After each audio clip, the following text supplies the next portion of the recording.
آج خود والے دن پارلیمنٹیرین نے اسمبلی سے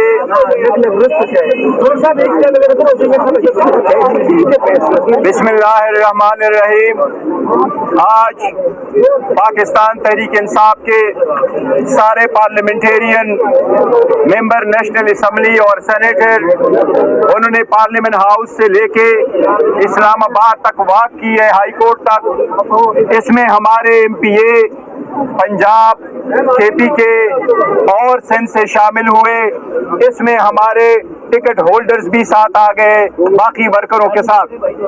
ہم اسلام آباد ہائی کورٹ کے چیف جسٹس صاحب سے ہم نے ملاقات کی، کاتمے میں علی ظفر صاحب، لطیف کوسا صاحب شامل تھے۔ ہم نے ان سے ایک ریکویسٹ کی ہے کہ خان صاحب کو سزا ہوئی ہے 17 جنوری کو اور بشرا بی بی کو۔ پہلی مرتبہ جب خان صاحب کو سزا ہوئی ہے 4 اگست کو، تو 22 تاریخ کو 22 اگست کو خان صاحب کی بیل ہو چکی تھی، مگر اس کو دوسرے کیس میں اریسٹ کیا گیا تھا۔ اس مرتبہ جنوری سے لے کے آج تک ایک مرتبہ سسپینشن کا کیس نہیں لگا ہے۔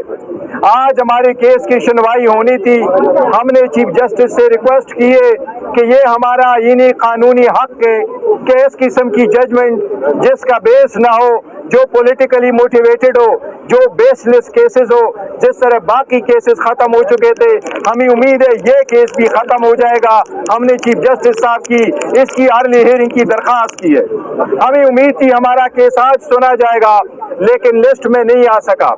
چیف جسٹس نے ہمیں یقین دہانی کرائی ہے کہ انشاءاللہ تعالیٰ نیکسٹ ویک جو بدھ اور جمعرات اور ٹیوزڈے کے والے دن میں انشاءاللہ تعالیٰ اس میں ہمارا کیس لگے گا۔ میں آپ کو ایک چیز بتا دوں، نواز شریف اور مریم کو جب سزا ہوئی تو پہلی مرتبہ 69 دن کے بعد 70 دن کے بعد ان کو بیلیں ملی اور وہ چلے گئے۔ اسی طرح جب دوسرے کیس میں ان کو سزا ہوئی وہ 91 دن کے بعد ان کی بیلیں ہو گئی اور گھر چلے گئے۔ خان صاحب کے 600 دن سے زیادہ ہو گیا، آلموسٹ 2 سال ہونے کو آئے۔ خان صاحب بے بنیاد کیس جیل میں ہیں۔ ہم عدالتوں سے یہ درخواست کرتے ہیں کہ آپ ہمارے کیس کو لگائیں، انصاف پہ مبنی فیصلے دے دے۔ خان صاحب نے 29 سال انصاف کے نام پہ یہ تحریک چلائی ہے، انصاف کے لیے چلائی ہے، آزاد عدلیہ کے لیے چلائی ہے، آزاد عدلیہ کے لیے وہ جیل جا چکے ہیں، آج تک وہ خود جیل میں بند ہو کر کے انصاف مانگ رہے۔ ہم عدالتوں سے یہ توقع تو رکھے کہ ایٹ لیسٹ ہمارے کیسز آپ سنیں۔ ہمیں امید دلایا گیا ہے کہ انشاءاللہ منگل یا بدھ کو ہمارا کیس انشاءاللہ تعالی لگا ہوگا۔ ہمیں امید ہے۔ اس سپورٹ کے لیے آپ سب لوگوں کے آنے کا، یہ سپورٹ دینے کا بہت شکریہ ہم چکزئی صاحب کا شکریہ ادا کرتا ہوں، خواجہ ناصر عباس صاحب کا شکریہ ادا کرتا ہوں، ہمارے منیس، ہمارے ایم پی اے سب کا شکریہ ادا کرتا ہوں جنہوں نے ہمیں سپورٹ کیا ہے۔ سارے ٹکٹ ہولڈروں کا شکریہ ادا کرتا ہوں۔